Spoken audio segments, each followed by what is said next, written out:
I saw that, but that's fine. That was usually with like an offset variable for like a code that I really hate that class. You put out the whole half week. It's not terrible class, it's just kind of Did you do homework thing? not yet. You awful? The last question is, I had to go out and buy an engineering just because I like I'm thinking that. Apparently I didn't change my experience. I love them. This pad I had as a gift from another professor. They sell them in Yeah. Kind of like different colors than green. Yeah. Orange.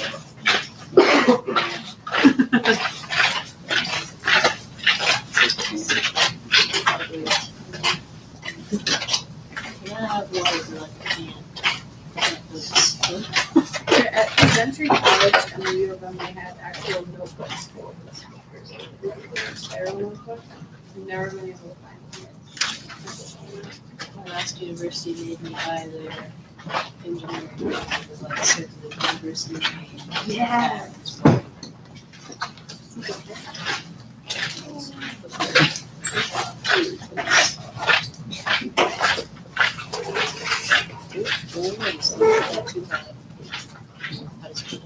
Oh, I just got hired.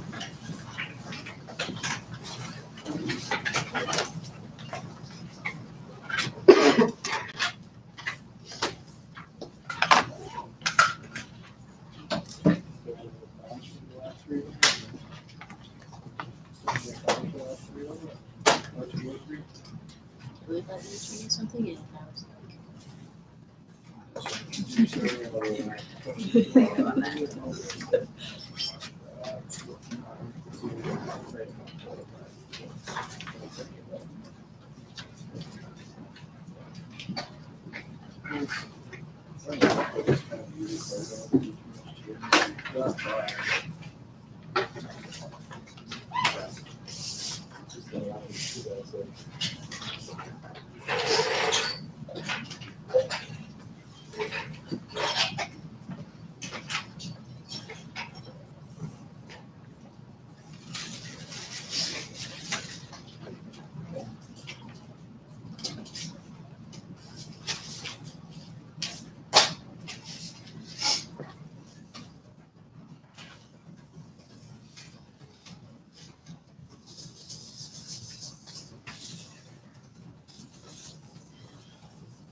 Saying I should not have fun doing it.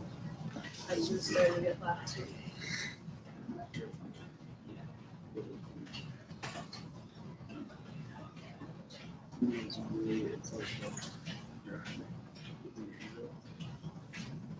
like the one that you did.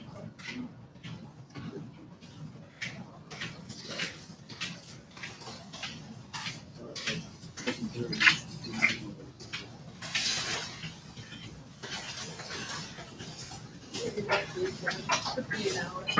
Back home, watching TV.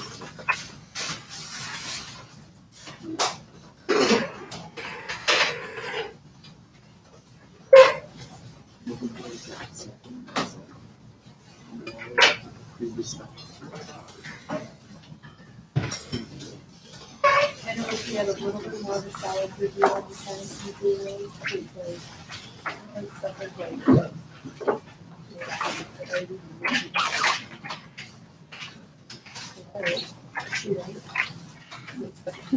storage.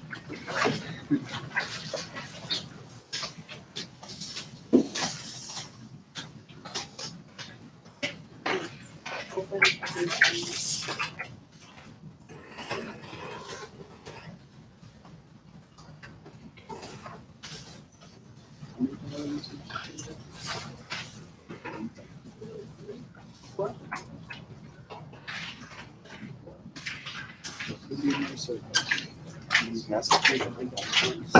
Yeah, what's up? There's one other one I wrote down that she like. I don't understand how that's supposed to work when there's 4 nodes, like 10 plus 6 plus 1. So you have like 11 of them floating around.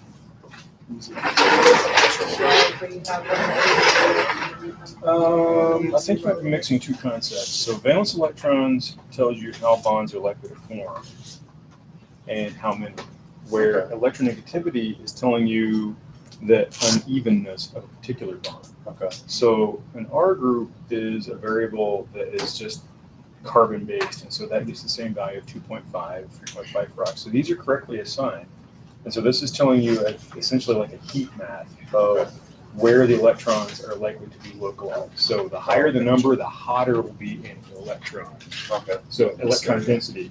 So it's going to be a little bit low, high, low S right there. And so if you can kind of visualize sort of a red and blue map that's overlaid on there, Okay. you would have a pretty good picture of the electron map. Now, what you're talking about is more, carbon brings 4 valence electrons to the table, which means it's looking for 4 more to share with to make bonds. Right. So did I answer your question? Because I think you were doing like a total count, like It's you were just doing it's drawing any lone pairs, so that's what I'm kind of just. lone pairs, right? So lone pair are not. And so, yeah, it's that simple. And you can also visualize that that's even going to get more accentuated by the fact that it's got that electronegativity difference. So those lone pairs that might only be this big are then going to grow a little bit to be even more negative. Okay. That's the way to visualize it. Okay. Yep.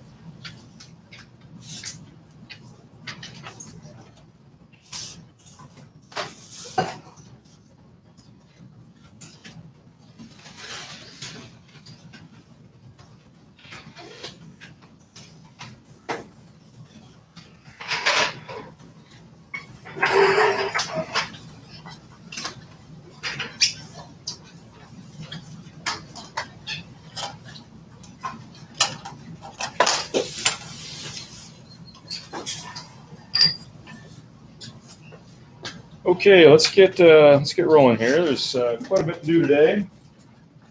We are down by several students, so I did set up a camera setup so they'll be able to partake if they want or see the video later from the glass pouring. So that's what's going on there. But we've got two main tasks today.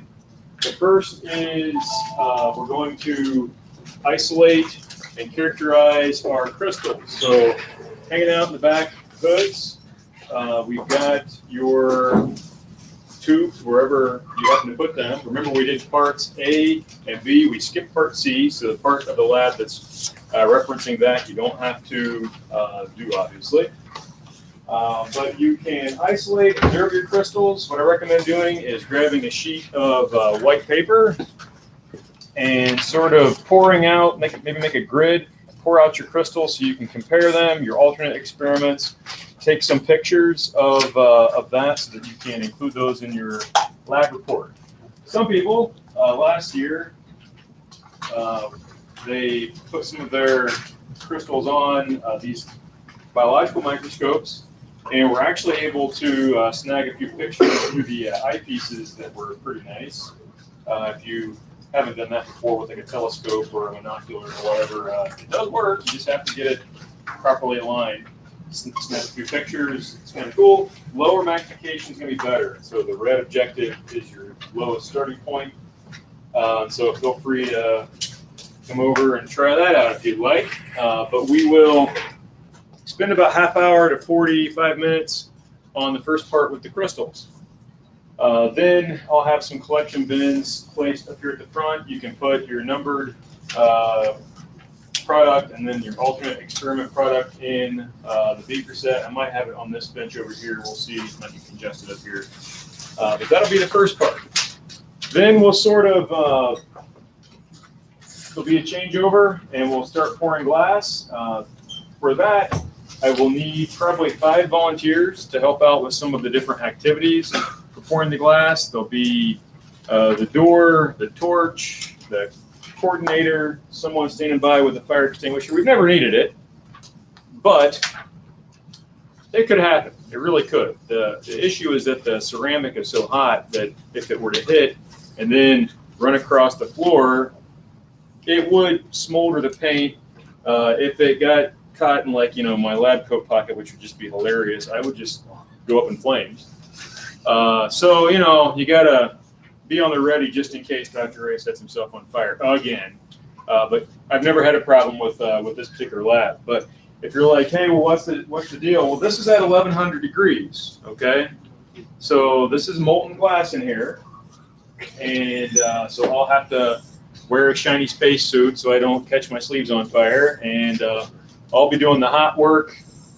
Some people will be doing some semi-hot work here, but then the rest of us are going to be observing what's going on. I also, for someone who wants to be up close and personal, we do stamp our batches.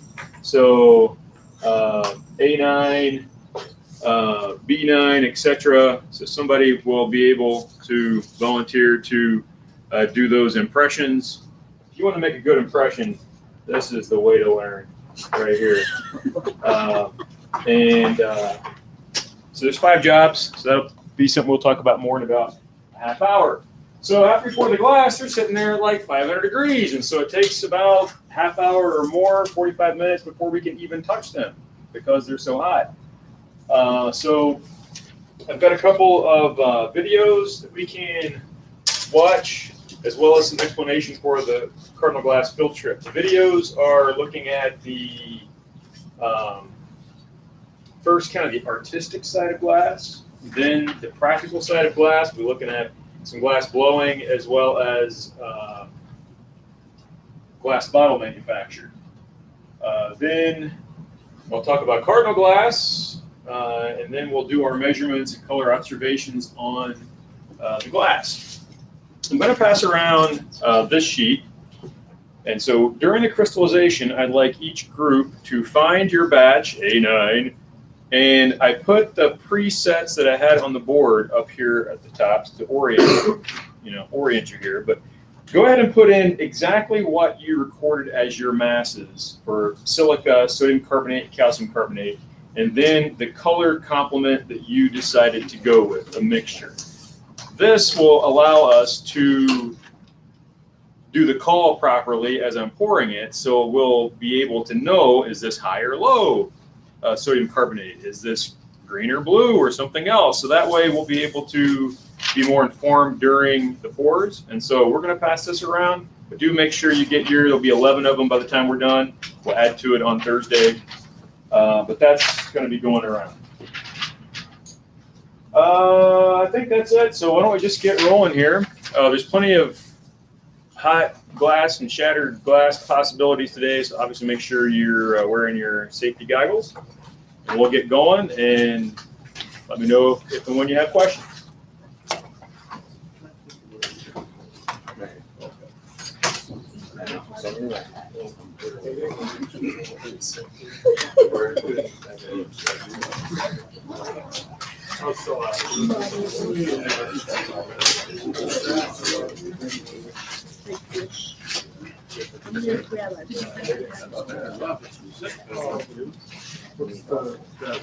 This one, yeah.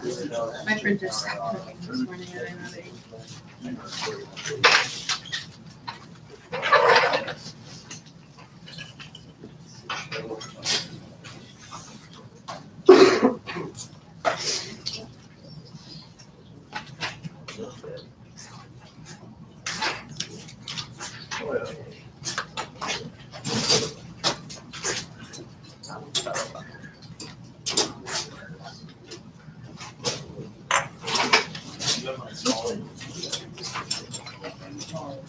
What's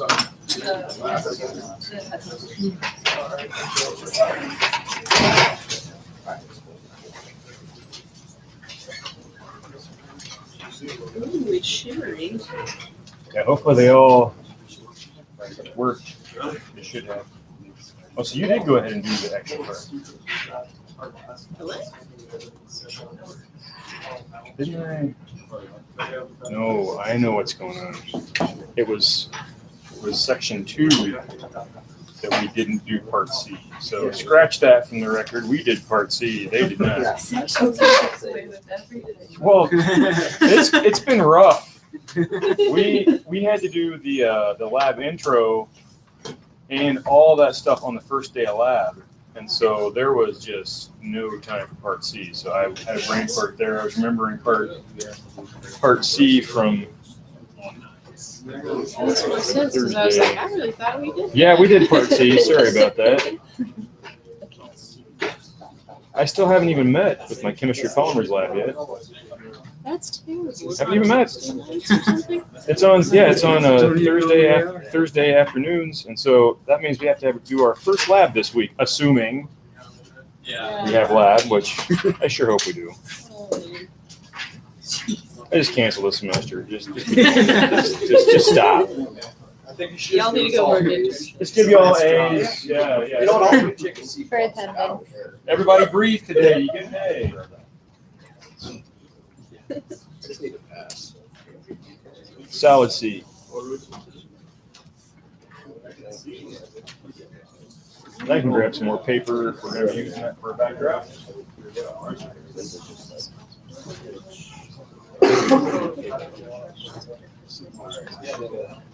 Did you record the says in the office? I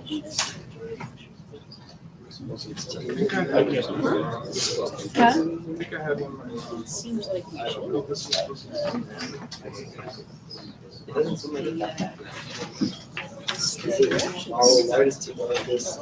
File aside for several days. While remaining solution into solid crystals from the bottom of the file using this spatula. You got a spatula, good.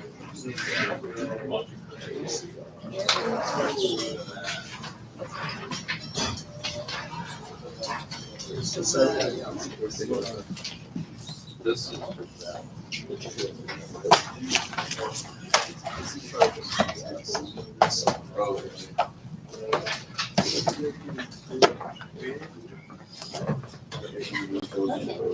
Before we start, let's take a picture. with your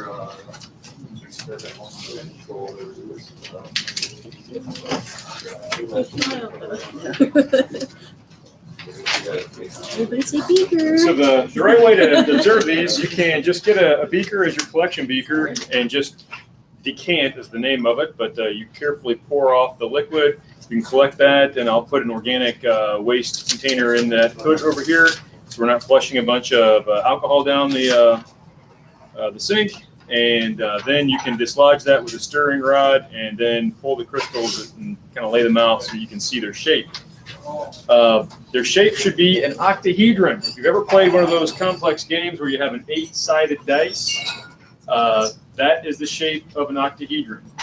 And so we should have a few, hopefully, a little perfect octahedron, or at least you'll see the triangular facets of an octahedron trying to grow in your mix.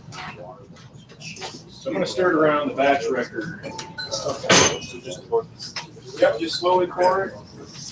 So who has the record for the glass? Yeah, so just find your crucible number and then just record your batch ingredients. Oh, that was your memory. Okay, serving 3. Okay, just record that. What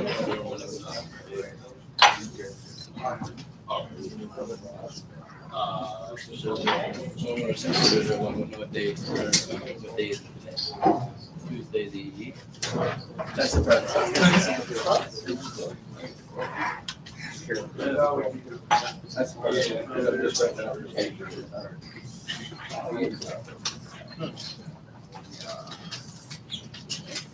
We got this nifty new camera in the department, so I think this is the maiden voyage for something with it. It's like a robot camera.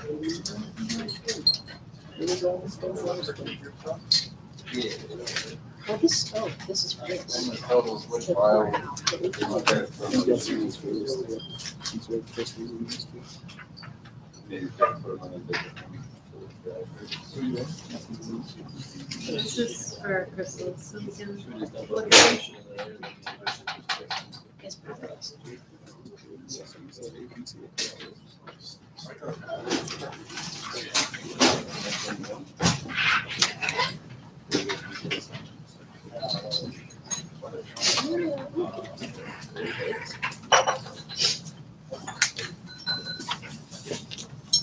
Check out these crystals.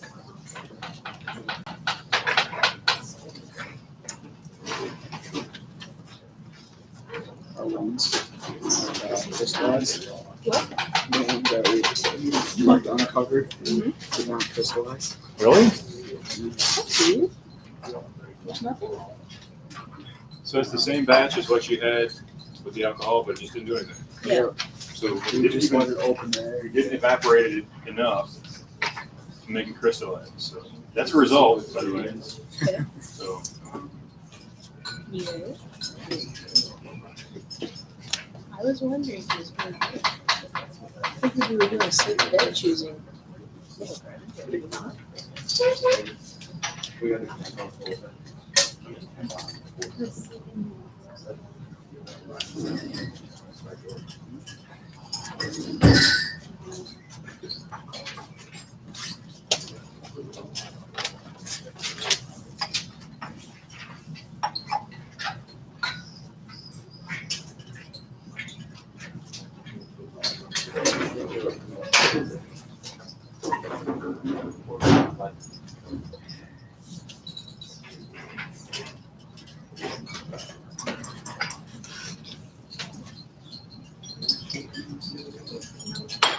Why are we sticking to each other?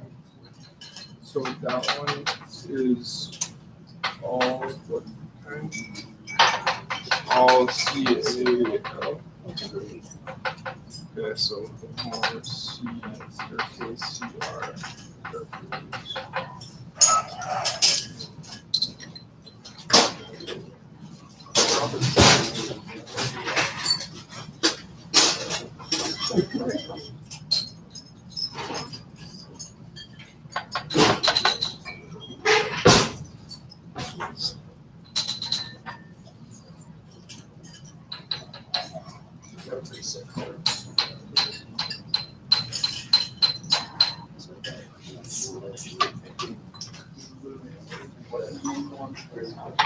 Are you guys sure?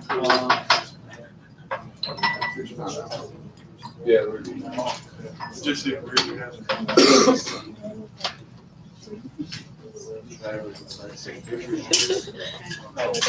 I bet you asked me last.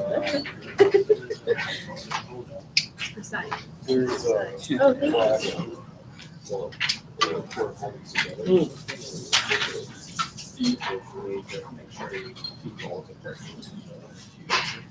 So like. Basically just kind of.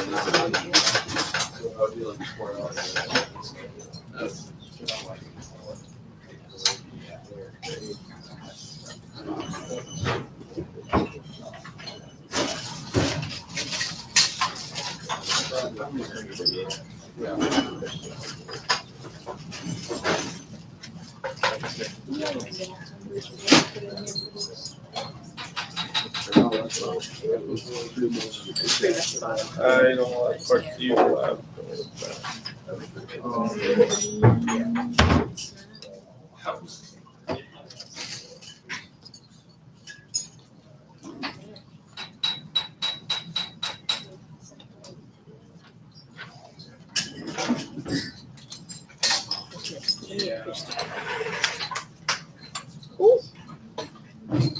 What experiment we did for this? The alternate experiment? Yes. This is where we all do your experiments.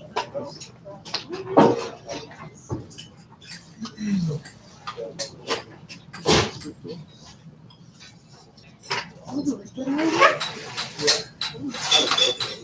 they're so pretty and purple. I did. I taught preschool. I tried to do that with the kids one time, and it didn't work. I was so disappointed. Imagine their disappointment. Oh, no, I don't think they remembered, honestly. I was crushed. You're like, this Chris is weird, man. The other day, she had me pulling up something.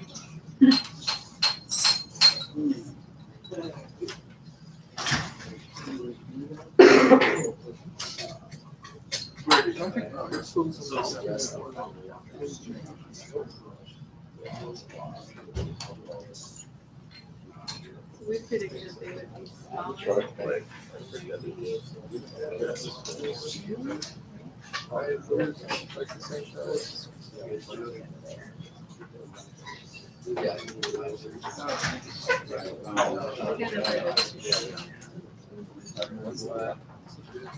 That's good news. I mean, I don't know what I'm looking at, but it looks good.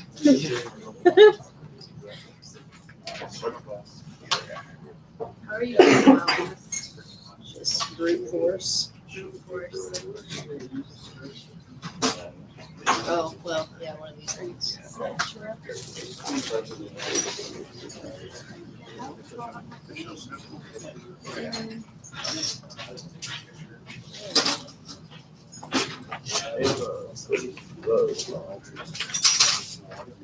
Bigger, or whatever. It's in there right now.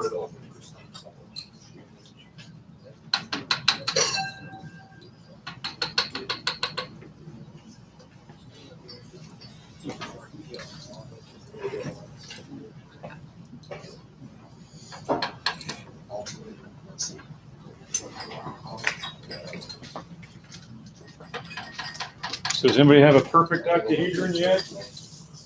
It should look like an eight-sided die. Oh, right there. Hey, that is pretty cool.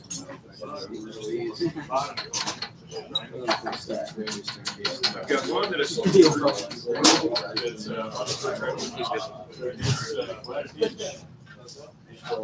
about an inch wide.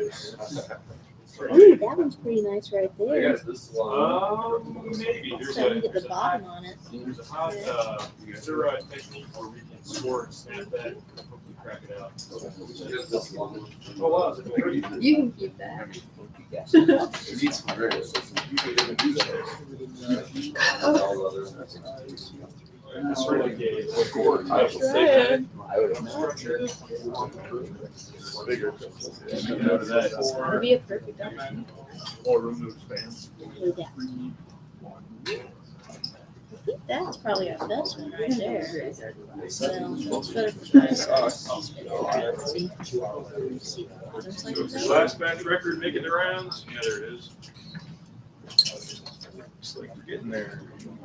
I just did stats.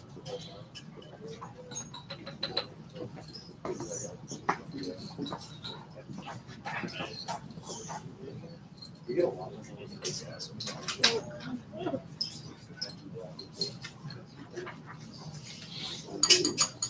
Elementary mountains.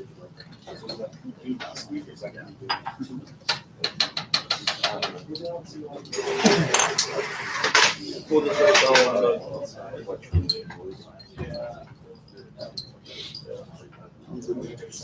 Stuck.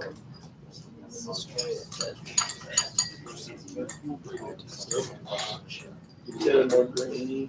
Yeah, just whatever you're going. We care about Yeah, we care about the science.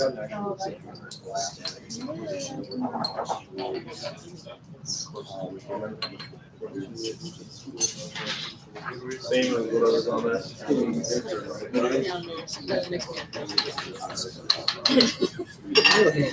Yeah, I don't know. So I don't look at it and it's like, I Anyways, This is the thing. still haven't sent you guys pictures for this too. We'll be getting better.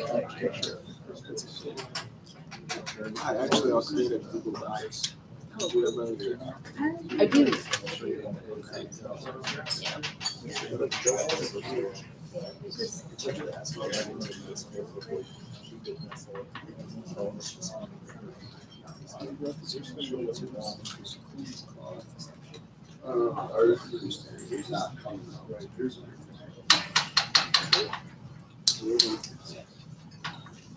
So, 7.5.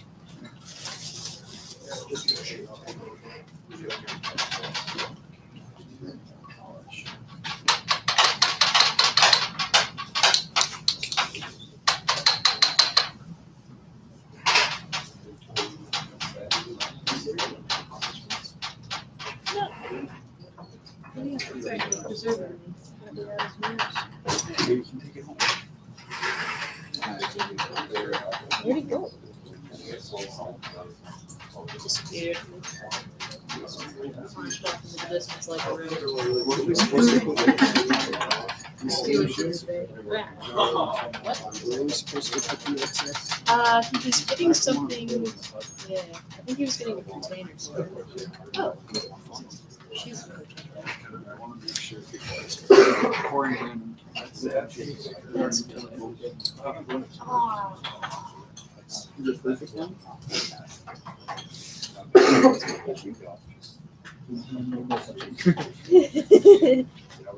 Oh no.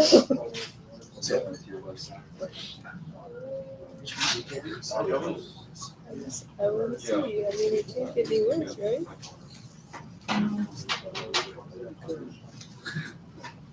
You okay if I try? Hold off. Yeah.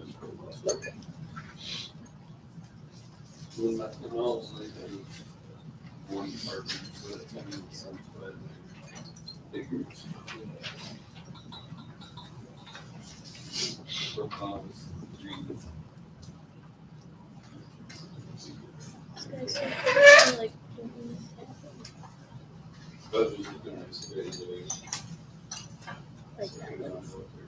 it's pretty. It reminds me of Taylor something. Oh, that's fine. Oh, so my husband's new favorite thing is garlic sauce. Garlic sauce, but have you found garlic pepper yet? Garlic pepper. I have not. Have garlic pepper too. What do you use that to cook with? Yeah, pivotal. Oh, that's right there. Okay.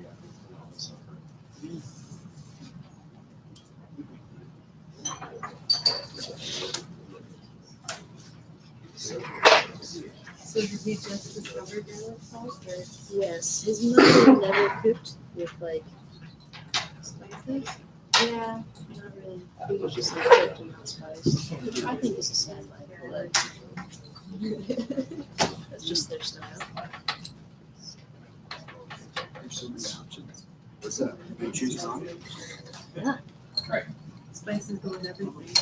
I've had about 3 other spices of them. And he was just like, use all this and put these on food? In food? More time. Woods is my favorite so far. With the pepper thing. Yeah, his parents have about 10 spices, but they rarely use them. Do you have Dependsy's spices too? Or The what? Dependsy's brand? Nope. Neither do I have whatever they sell in Kansas. So I have not had to buy it. Oh. Oh. Supposed to pour those ones up too. Yeah. We'll give them their own flavor. Garlic salt is just mine. I'd say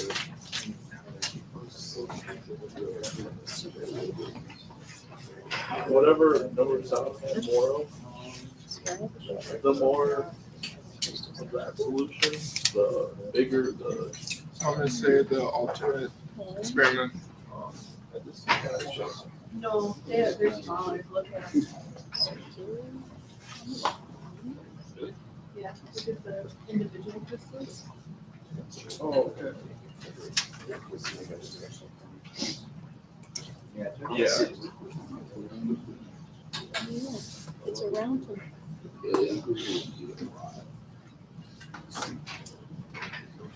If they got darker.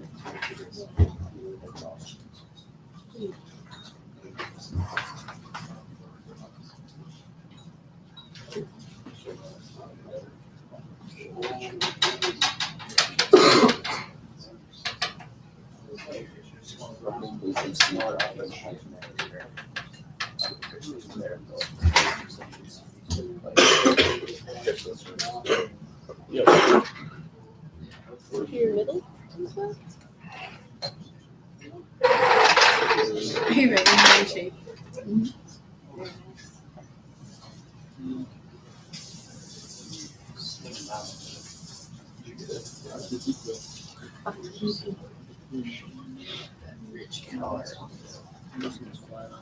Should I say they had the same color and shape? Yeah. So this is the biggest alum crystal I've ever seen. It's made out of the exact same stuff. There was a student group that took this on as a project, and they grew this, I think, for like 4 months. And they just wanted to see how big they could make an alum crystal. So perfect octahedron, almost perfect octahedron. It's named after the 8 sides. You see there's 4 on top, 4 on bottom, so there's 8. It was oriented, dangling on a string, and little crystals fell down. And so this half is more defective, but the bottom half, where it was shadowed by the fallen crystals, has really sharp facets. I then covered it in fingernail polish, clear fingernail polish as a lacquer. Anybody watch those Russian guy videos? He's talking about his crystals. No, they're linked on the. They're linked on this lab. But some of this is patterned after that hobbyist. But that guy's funny to listen to. Anyway, if you want to take a look at that, that'll be up here. World's largest alum crystal. Where is the nail polish? Oh, did you want to do that? Oh, I thought we were supposed to. You can. I've got it in my office.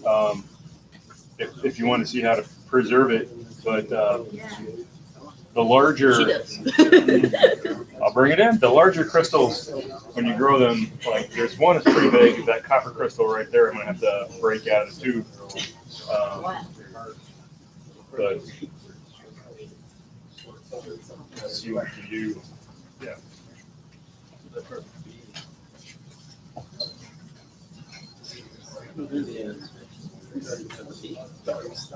Yeah, this was the sharp.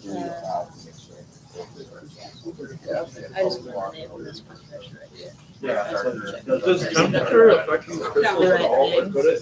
What do you mean by temperature? Like if we chilled them, would it?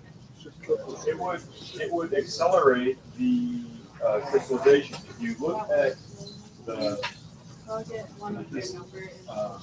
trend, solubility is a function of temperature. Okay. So if we have an alum line here, which unfortunately this is Russian, but the same status, you see that as you keep that solution up, man, the edge hold in a lot of times. So 80 degrees, I can hold like 170 grams.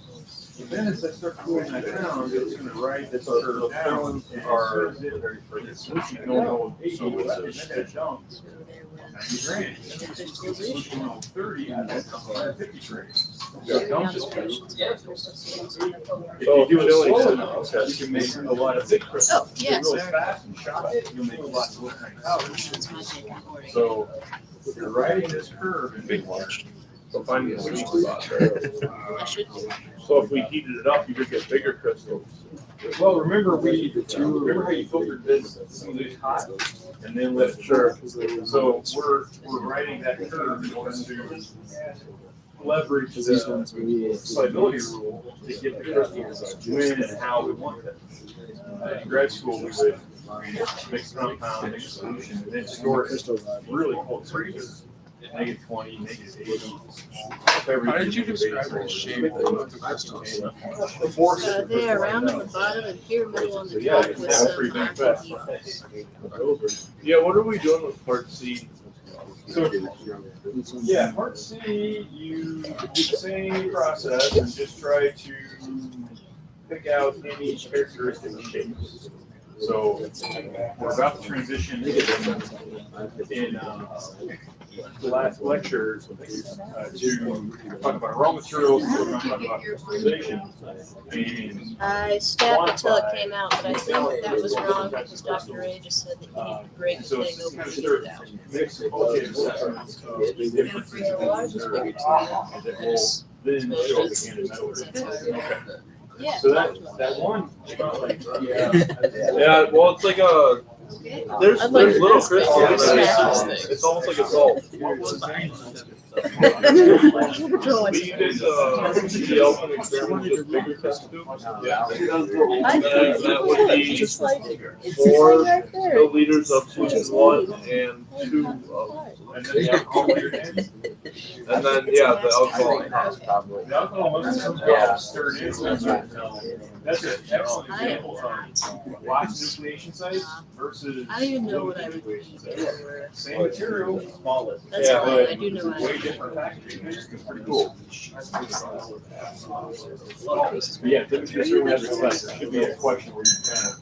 I didn't think Well, there's a question on if we could alter the, or do it differently, and I was thinking if we chilled it, then we Yeah. could almost do it the day of, or is that a stretch? Before I was married, I was so So poor you that I crack was it out supposed pretty to. fast. I just didn't realize it. Slow growth makes Make large peanut butter crystals. sandwiches every Okay. day. Yeah, that's kind of. Well, then we could, obviously it's not applicable for our standards, but keep it there I for mean, a no, month. the protein would be. Right, or you select one large crystal, Sure. and then you use that as a seed. That's the way we got that giant one up there. And then just try to cleanly dump one crystal, and then every couple weeks you filter it. He's Okay, a and then always have it in a pescatarian. saturated I could solution. be a So that all pescatarian. the mass just keeps building little bricks off the base of that existing crystal. Check That's it the out. way it's done.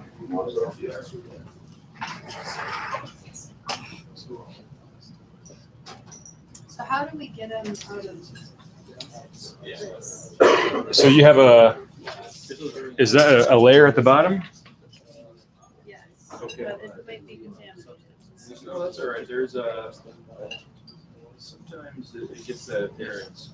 I'd say you try to dislodge that with a spatula. Just kind of work around the edge and see if it moves on pieces. If not, guys, we can cut the glass. Yeah, ours is also stuck right there. It is. Maybe try a spatula that you can sort of lever it a little bit. Those are in the top drawer over here. There weren't many left, so if you want to squeeze one of these out. Or to see if there's any more in there. This one.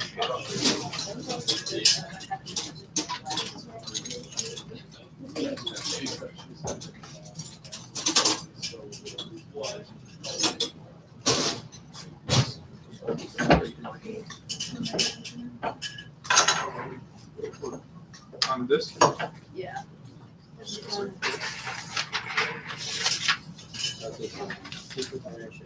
So it looks like everybody did put your batch on this record, right? So all the batches in now. You got 11 of them.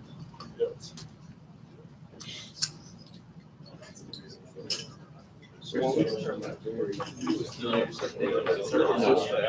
the cover. Yeah.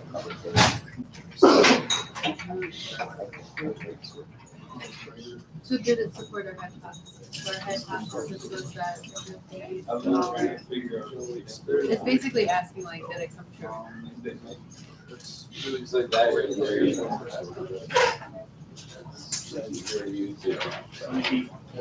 Outside and over the top. To be honest with you, you're really looking at what you're doing. You're looking at the pathway. Yeah. And here's the worksheet from yesterday you asked for. oh, thank you very much. Yeah, So it's due tomorrow? Yeah, that's sort of like prep for the quiz. And so it'd be good to just kind of work through that. Just sort of orient your mind to the strategy for assessing. And It's a is very that the only? lengthy list of materials for the quiz. Well, that's kind of just the checklist of everything we've gone through. So How many questions? it'll be 10 to 15, usually about a dozen. It'll be a combination of different things. So. And it's on D2L, right? So bring your computers or? Yes, you will bring your computer. For exams, I often have both an online and a written portion. I am targeting this one to be an online format.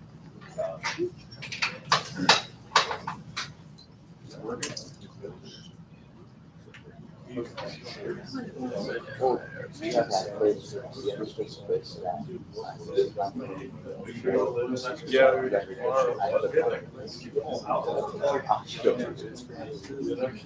guys have a homework review.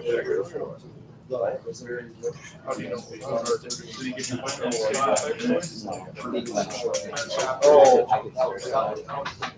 Oh, really? We have to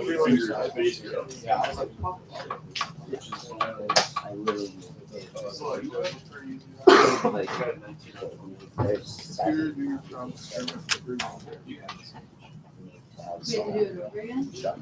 But I did it more questions. Because we only did the 3. So we did this mixture. I think it's just asking Right, yeah. So we only did 3. Is that how much it said? We changed it to Yeah.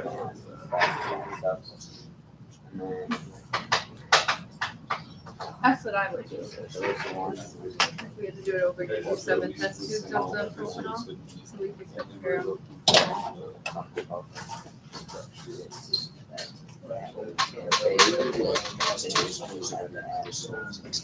Okay, so that alcohol solution can go over into that drum over there. And then I'll put a row of beakers over there for you to put the crystals. You want me to try to make sure it's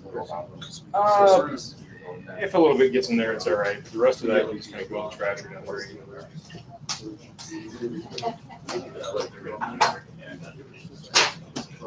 So, you have to. So I'm gonna try doing a 2-break technique here. So see if we can make it work. Yeah, when we're done here, we should go through your notes.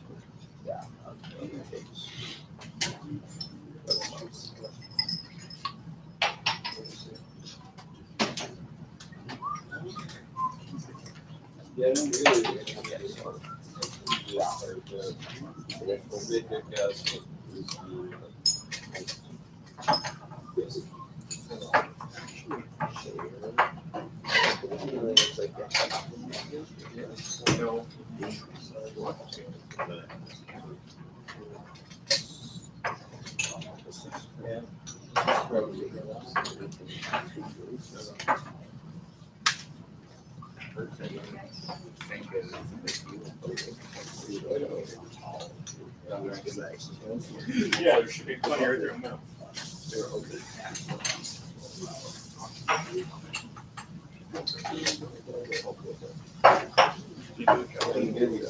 As soon as you go to that, they have more captures. I got the whole side. No, you're not. I completely understand what you said.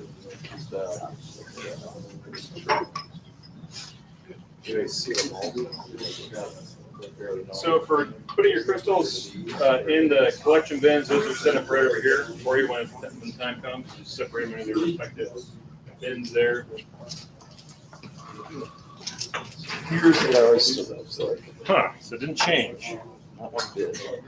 Well, I guess because it's near saturation, the cap's on, it didn't evaporate.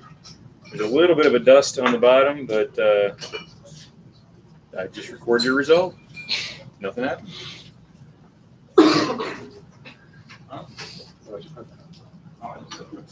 I want to get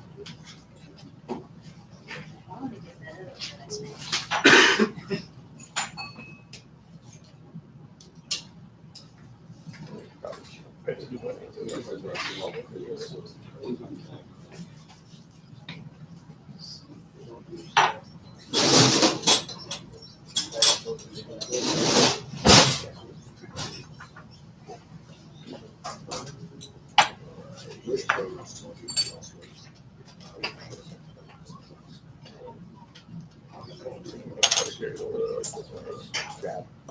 out of the next Come on now.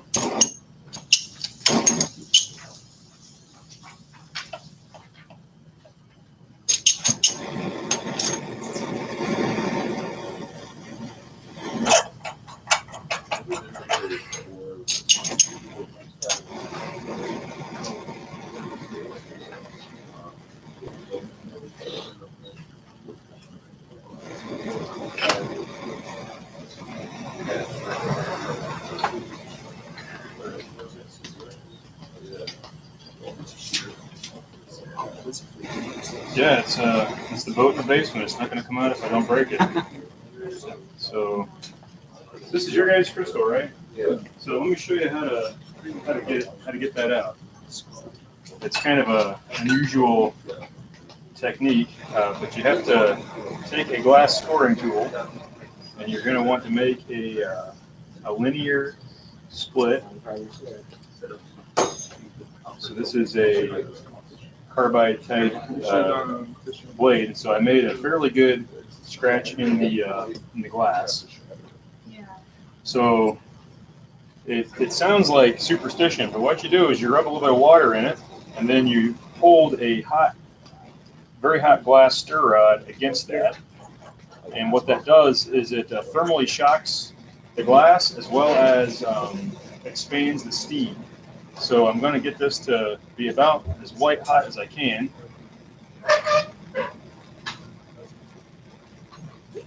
And then I'm going to rub a little bit of water into that split.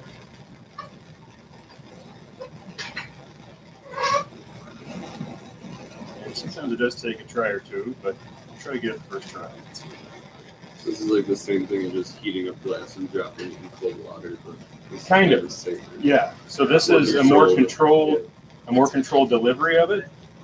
So I just rubbed the water onto the split. There it goes. So now I've got a crack.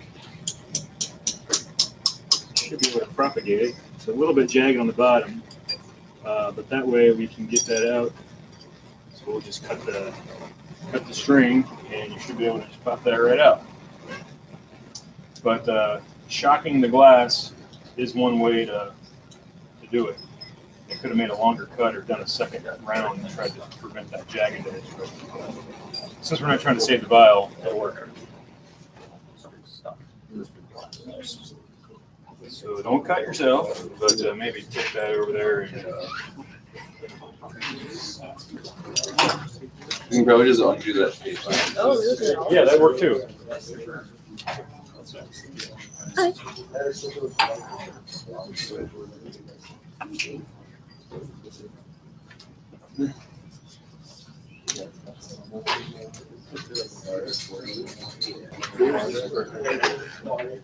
take some of that out.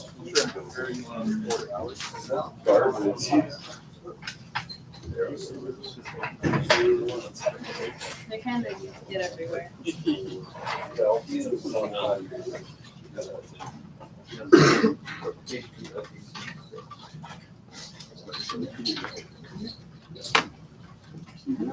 it's helpful. This is like this.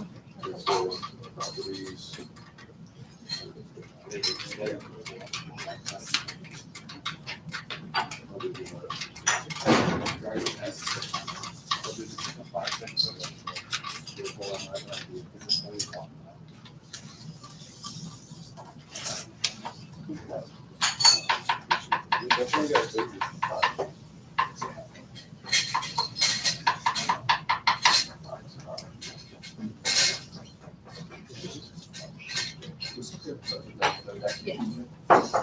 so here in about 2 or 3 minutes, let's go ahead and transition to the glass part of the lab. So that way it can be cooling down. So no rush on the crystals. We can have both going at the same time. But because sometimes it takes up to an hour, depending on how many we do, for it to cool down, we'll just go ahead and get those poured. So I'd say try to get to a place in about 2 or 3, maybe 5 minutes that we can pause and or move on to the next phase. Alcohol solutions. Alcohol solutions in that black drum over there.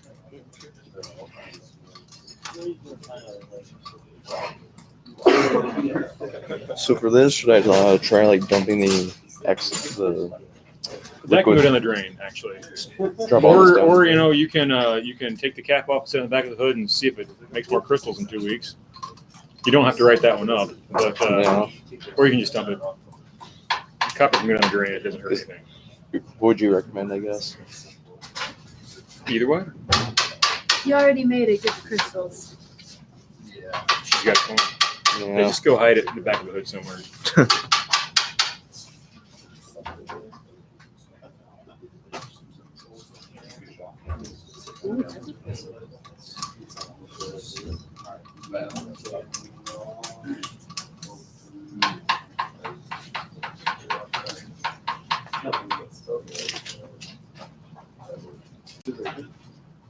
I don't think I'm gonna get more than that far away. I know.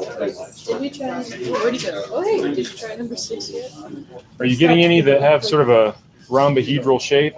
The copper, They were all stuck to the bottom, so like, they're getting fragmented. yeah, Yeah. it was. It was broken. Well, the deal is a cubic crystal would have, you'd see these square faces. Yeah. So these are rhombohedral. So you make a rectangle and then you tilt the angles. And so copper has these unusual angles. We might have one or two. Yeah, I would just try to find some that have that angular motif and just maybe kind of sketch that outline.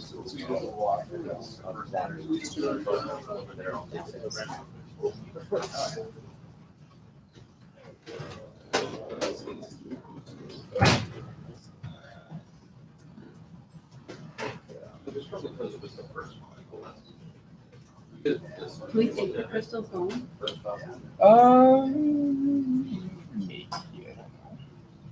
Usually people don't, but So you just let them go through? well, they go into a collection bin over there.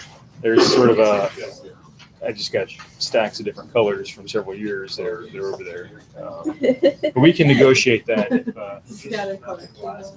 well, I don't know what to do with them. It's all these products from You science. should donate them to the art school and have them do a There sustainability you go. project. There you go. They can make art. Jewelry out. The science museum. Just don't get in the rain because they'll melt. It's a priceless crystal. It's water soluble. Oh, man. Yeah, we did the.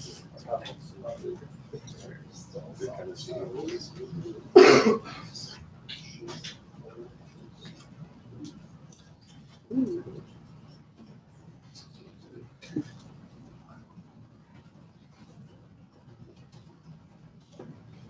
You can say that you're cruising now?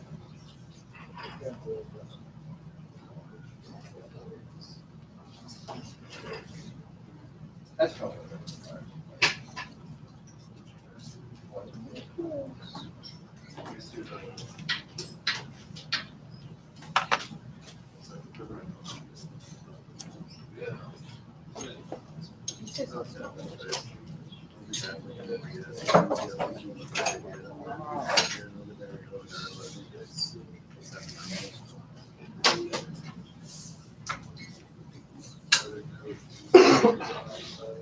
When you get up on the click on that, you'll see where.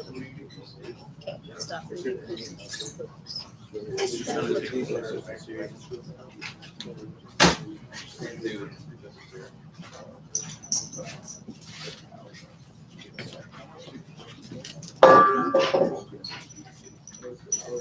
Yeah. I have like a little thing on my desk of like random things I picked up from science experiments. I love it. You know, you gotta save it. So should we get started on the glass one? We Bring can't ours start so we can figure it in there. We can't do anything yet? Which mixture did you get? For this, because we have to go through and We got ours. we'll get people's properties. This one was ours.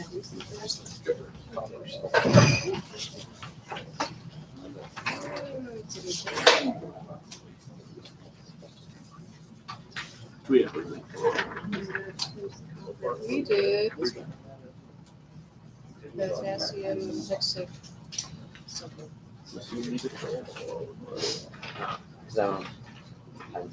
Yes. Yeah. So there's a collection bin labeled 1 through 7 and an alternate. So you can just put those in their respective bins there.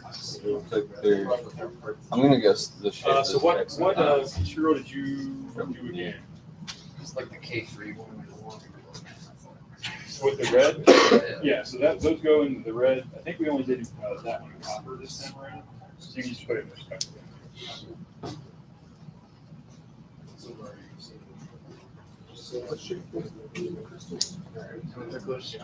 I'm just making stuff. Parallelogram shape. Found this prism shape. I would Google the term. It's like So over time, they Yeah, like I looked at all these. So fancy. Very Taking me back to the age of 8. You could ask her. So they mix themselves over time. It's like sort of a unexpected result.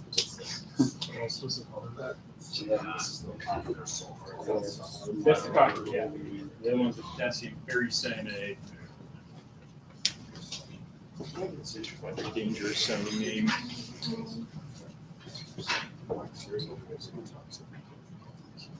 It's What shape did you say yours? remarkably stable. So it's not toxic. Triangular pyramidal maybe? Oh, no. That looks like a cluster. Yeah. Oh, you're good at doing anything? I know, look at him. He's You got one. it's over there. I did like 15 and finally got one. Keep it there. I don't know. If you come up with something we can do with it, let me know.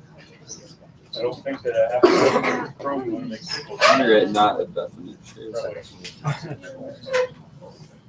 All right, so let's go ahead and get where you can sort of see what's going on, and I need to first get some volunteers. So, first one, is anybody willing to stand by next to the fire extinguisher? Anybody have some experience with fire extinguishers? No. I can stand by the fire extinguisher. Okay, that'd be awesome. So, the fire extinguisher training is the word pass. Pull the pin, aim at the bottom of the flame, squeeze, sweep side to side.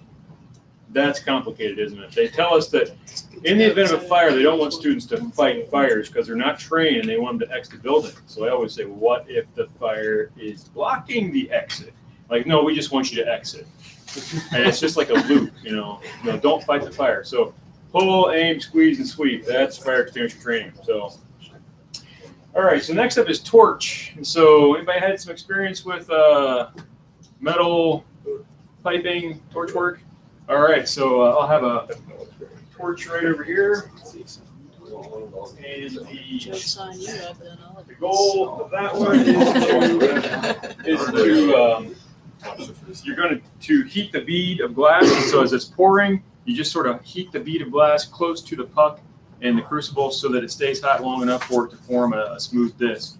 The only tricky thing about this is that it's a slow pull. If you don't go too fast, it won't strike. So the slow pull, it jets the gas and then ignites it with piezo. So that's the torch. So then I need someone to keep me on track for our composition list. So someone to coordinate up here. Anybody willing to help out in that capacity? Coordinate? All right, thank you. That way we can call the right batch once we get rolling, make sure we understand what the ingredient list and the colorants are. And so we'll talk more about this as we go. What about the stamp? Anybody want to get up close and personal with some hot glass and hopefully not burn yourself and stamp the discs with the composition? Anybody? You do it? All right. So the only tricky thing about this is that when you look at the dies, they're going to be backward. So what I recommend doing, the good news is one of them never changes. It's always a 9. What I always end up doing is set it up how I think it's supposed to be, and then I just sort of press it onto the skin of my finger, and then make sure it's oriented properly. So since there's only 2, I'm not going to use a clamp. When you get 3 or more, I usually put them in a clamp. But I think if you just line them up, and then if we imagine that the disc is right here, you'll just sort of stamp kind of like bottom center, and it's sort of like pressing into cheese or something. It's surprising how soft it is. So A9, B9, C9, that will be the call on that one. First one's all set up. Only one more, and that is the door. So the door on this guy is a weighted clamshell door. The bottom will lower in the first half of the arc. The top opens in the second half of the arc.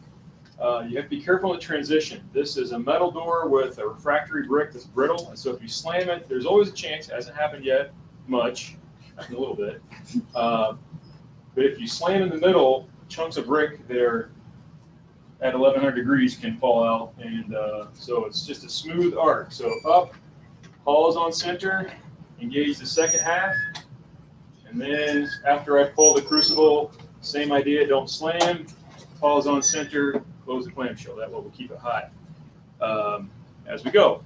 So anybody want to do the door? Anybody?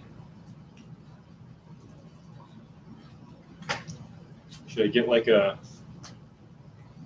roulette wheel? Yes. Okay. Thank you. Okay.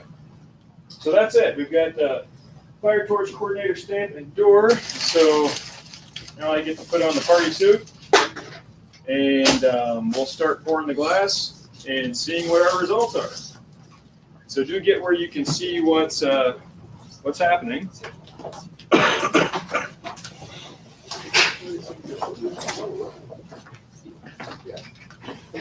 No doubt who's in charge when I have this on.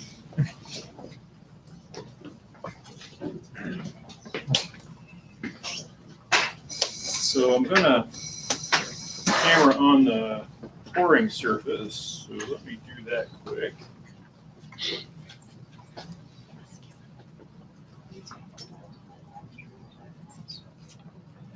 So right about there. And we might kind of zoom in a bit once we get rolling. So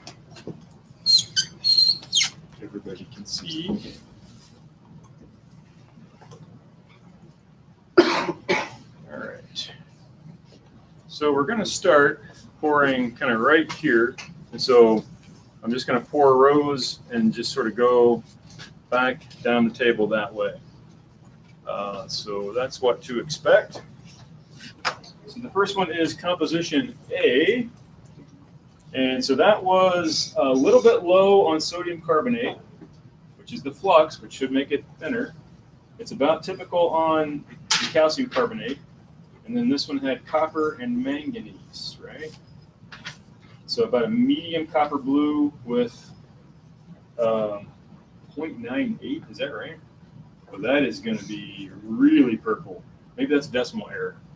I guess we'll find out. That was a lot of purple. Okay, well, see what we got here. So once I pull the crucible, go ahead and strike the...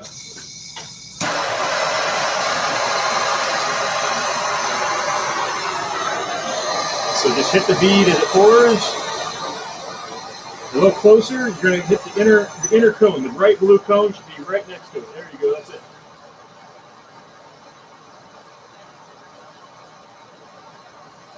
Okay, now fire polish that place and try to get the pull into the glass. And you get that little string over there. And just hit that string so it'll melt in. Okay, go ahead and stand. And and then hit a little bit more around that glass. Try to melt that strain off the side. Real close. Yep, right there.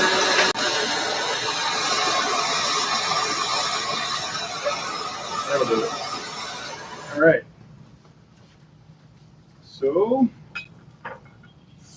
I'm thinking that might have been a decimal error because that doesn't look like it has a full gram of manganese. That would be a ton.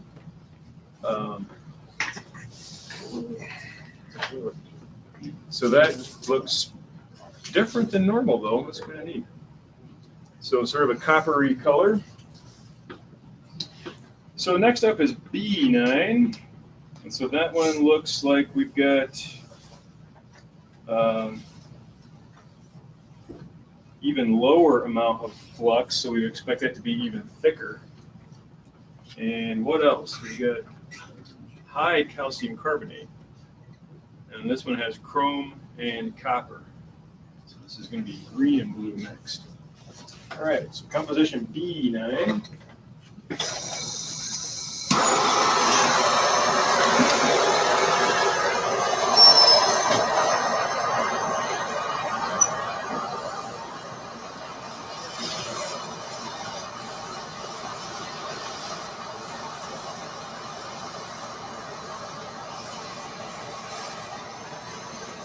Keep on the string there, close to the top. There you go.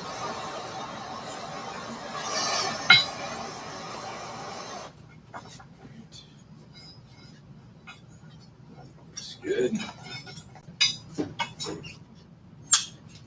All right, so I definitely see the chrome green on that one. Chrome has an interesting property, and that is in glass they call it. Is it getting too hot on it? No. Because if we do have a glow, we need it. The color strikes, it's called the striking of the color. Chromium starts off being brown, and then it cools through a transition somewhere around 500 or 600 degrees where it flashes then to green. So if you look at the shard here, you can see that it's already cooled down to its green color, but that is still dark black to brown. And so it hasn't settled into the coordination. The chromium is sitting between 6 oxygens. And right now it's vibrating so wildly, it's not able to hold on to all 6. Once it holds on to all 6, it turns green. If it's only holding on to like 4, it has a brown color. So the bonding environment affects the color. That's how metal coloration works. So let's zoom in even tighter for this next one.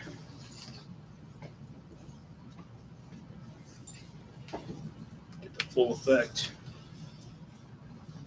All right, so this next guy, C9, so that's going to be middle, has typical glass batch, and it's a Cobalt Nickel. And again, hopefully that's 0.075. Because cobalt is a potent color, so we'll be able to tell right away. But we'll pour that one right there. So,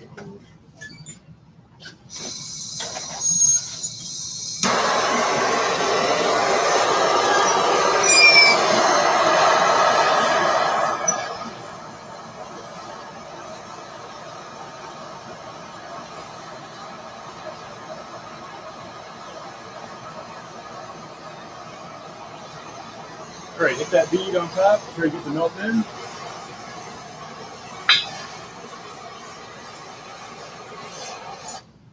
That is super dark. I think that might be a really high cobalt load.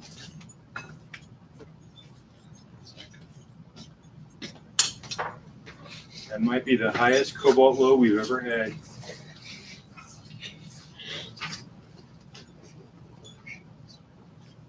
You can kind of see the thin cobalt area there is usually a lot more transparent. So this is going to be like a black, almost a black in color. The crucibles you're going to hear doing what's called crazing. Hear those little tiny like sounds, like jingling. What's happening is the coefficient of thermal expansion is different from the ceramic to the glass. So the ceramic crucible is shrinking at a different rate than the glass is. As a result, it puts tension on the glass, and whenever it can't handle the tension anymore, the glass pops, and forms a little hairline crack. And every time it does that, you can hear it. So it's relieving the stress of that dissimilar mismatched laminate that's on the surface of the crucible. If we were to cool it much slower, it wouldn't do that. We're kind of doing shock cooling or quenching by going from 1100 to room temperature pretty quick. So, all right, so next up we've got composition D9. That's another straight standard glass, and this is a copper iron mix. We've never tried this before, so it's mostly iron with a touch of copper. So that's going to be pulling from the left. Okay. So we're going to pour right here.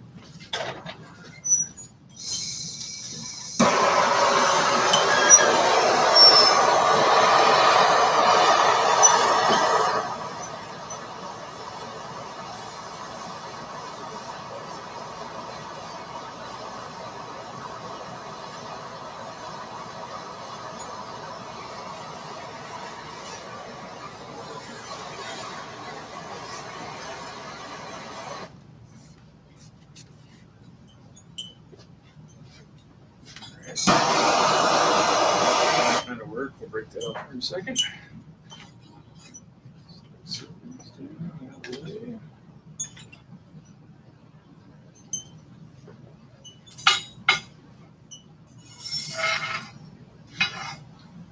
Right. So 4 down. We got 7 more to go. So next up we've got E, which is a low calcium. So remember, the sodium carbonate is the flux, you make it melt. The lower viscosity pour easier. Calcium carbonate is a flux and a cross-linker, so it kind of can go either way. So then we're adding iron manganese for this one. So iron manganese pulling from the right side. Okay.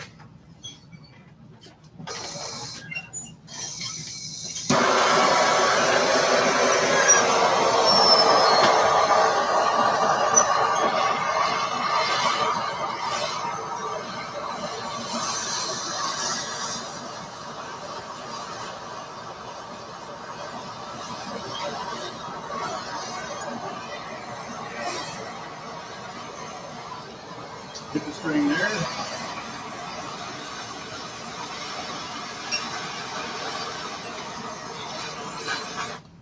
That's a new color. I don't think more of a orangey looking at the beginning at least.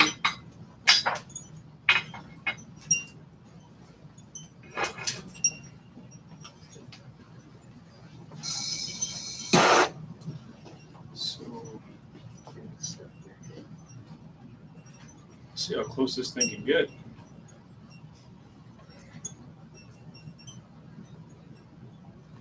It's going to be really close.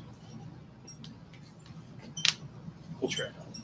So next up is F9. So it's a standard clear, 90, 50, 25, and then copper manganese again, but a lower, much lower loading than A. So it should be in the same genre as A, but it should be a lot less intense.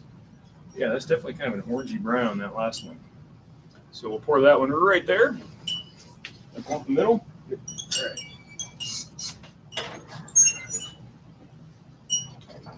If you look carefully, you can see my gloves smoking when I pull them out.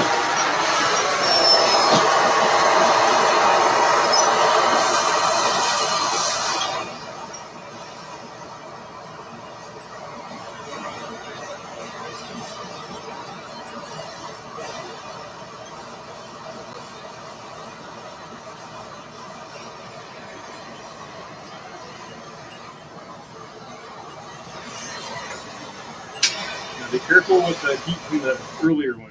You have to kind of approach from the side. Got it? All right. I have seen people get pretty toasted on that one.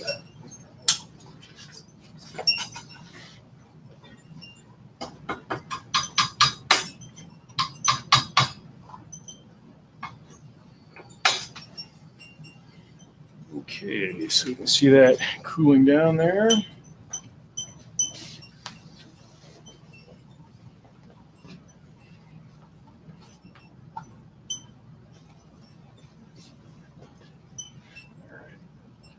So next up is G9. That again is a pretty straight run viscosity, and this is a chrome nickel.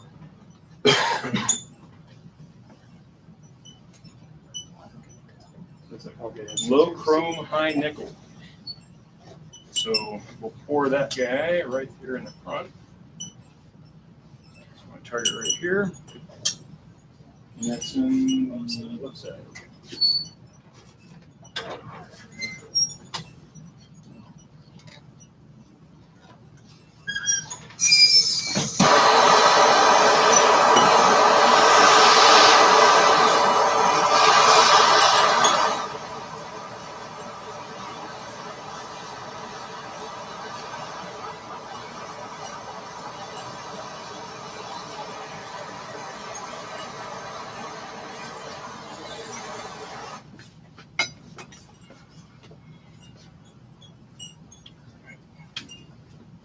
Everybody scorched themselves yet? All right, successful thus far. Here.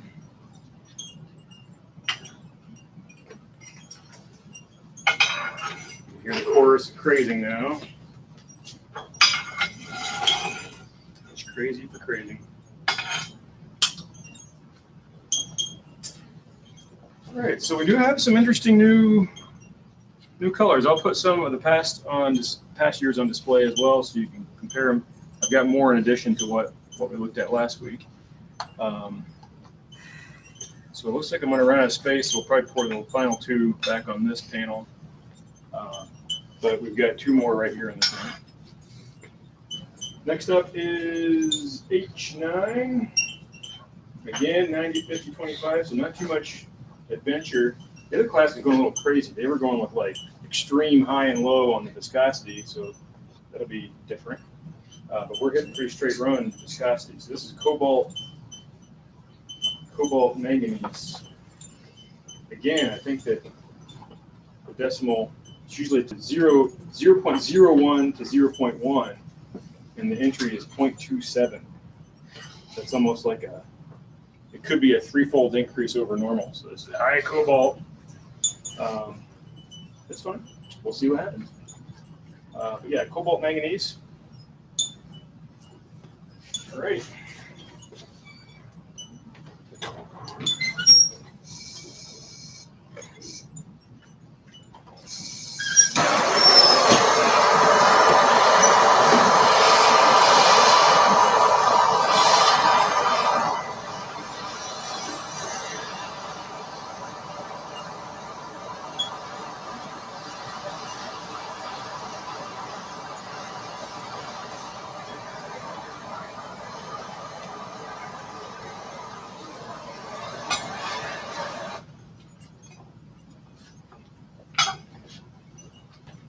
So if you think about heat, you might have learned in a heat transfer class that there's three ways to conduct heat or transfer heat. Remember them?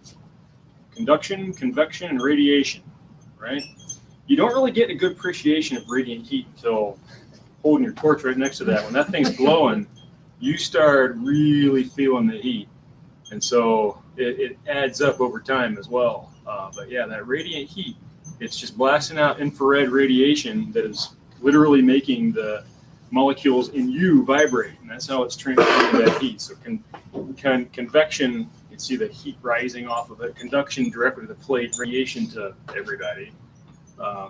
All happening as this bleeds off the energy that was given overnight to this blast by the furnace. So,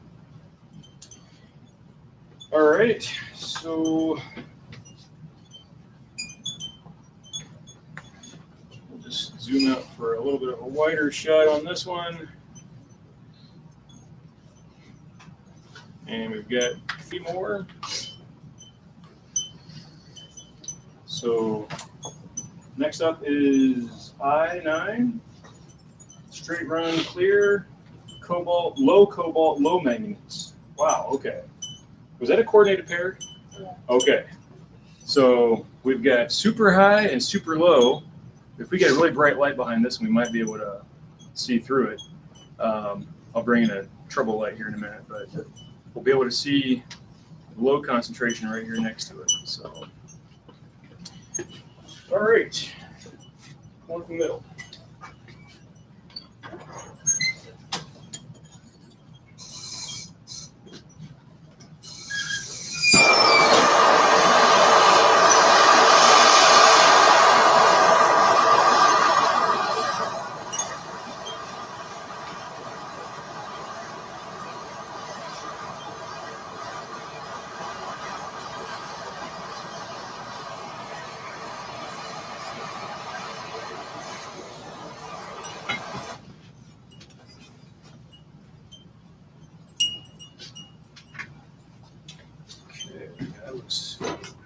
That looks much lighter. Still toasting through the glove? No, not through the glove. I've done that to myself before. Right? The heat does go through these gloves eventually, so it's exciting. Got a friend. It's all right. It'll break off as soon as they're cool enough. It gets really brittle. So just trying to clear it off a bit. So I'll pour one here and one there.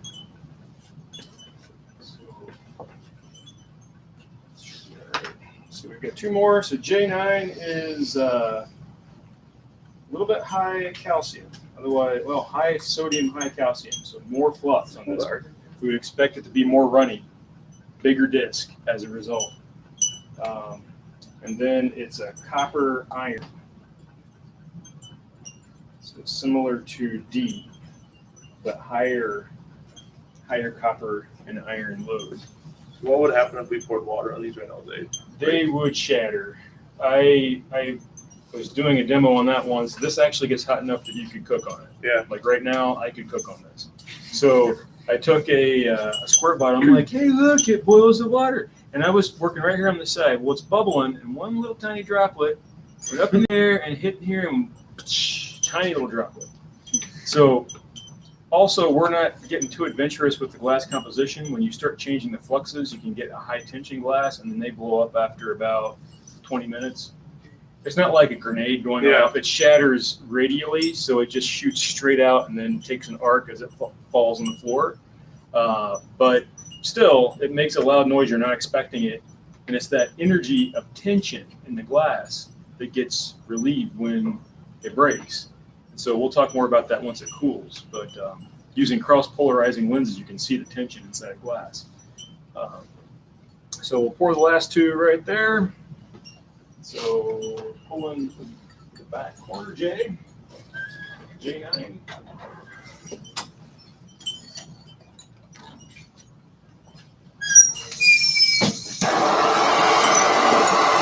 Yeah, that high flux, you can really see it spread. That one really spread out fast. So when we take diameter measurements, you'll be able to tell, wow, that's a big piece of glass by comparison.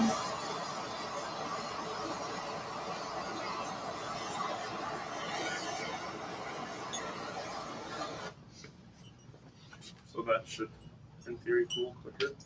I wouldn't say it'll cool quicker. It that would be a complicated answer because as it spreads out larger, it has larger surface area of conduction to the plate. So would it cool faster? Well, yeah, I guess maybe it could cool faster. But really, it's more of the viscosity during the flow that's the main indicator. And we're going to qualitatively assess that by getting a diameter measurement. You see that most of the ones that I've called out have been the standard batch, but that one was a low flux and that one was a high flux. Can you see the difference in diameter? So we'll be able to use diameter of a nearly equivalent volume of glass at a nearly equivalent temperature as a rough indication of the viscosity during the pour. And so I'll also make copies of this so you'll have this available as you assess batches. So one more. This last one is standard viscosity glass, and it's a chrome copper. So green and light blue. So that guy's going right there.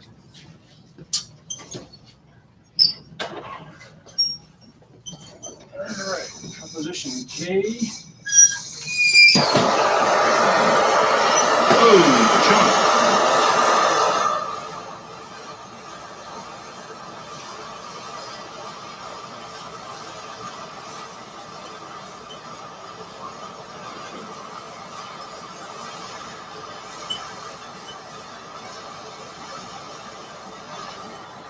A big piece of unmelted batch in there.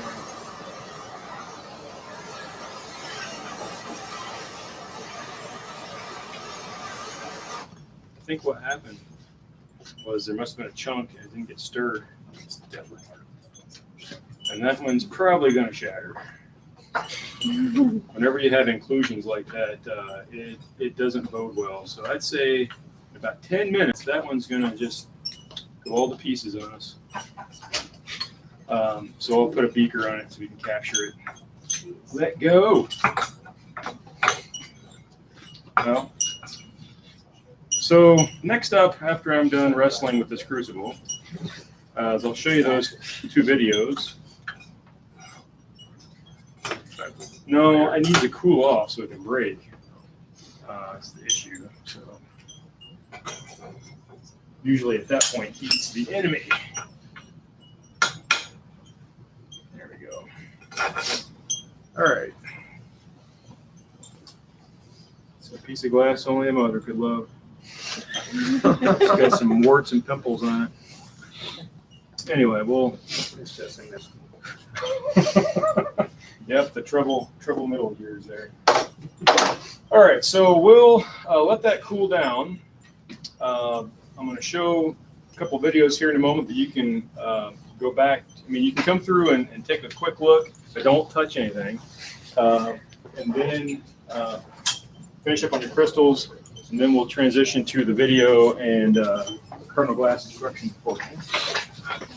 You can still feel the radiant heat coming out.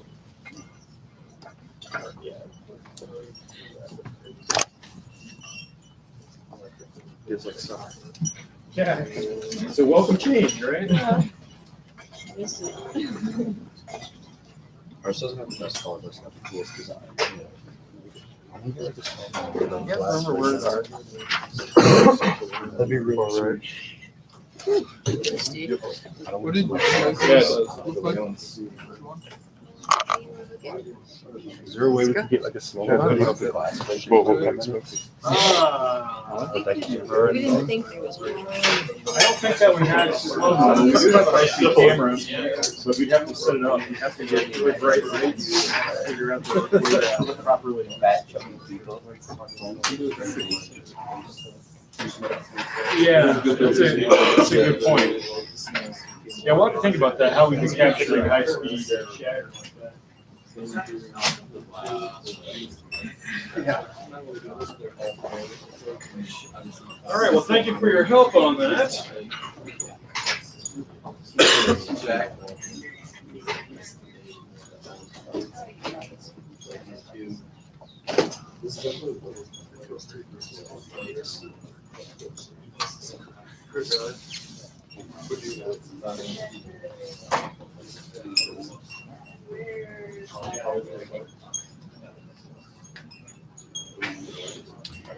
So for those of you watching the stream, we're going to sign off. We're going to transition to a different part of the lab, but this will also be recorded so you can review it. Everybody can review this and take a snapshot if you want, a screenshot of your glass during the pour and compare some of the features, such as the thickness of the bead when it's being poured. High viscosity has a wide bead, low viscosity has a thin bead. And so you can make these assessments of the video later on. So signing off.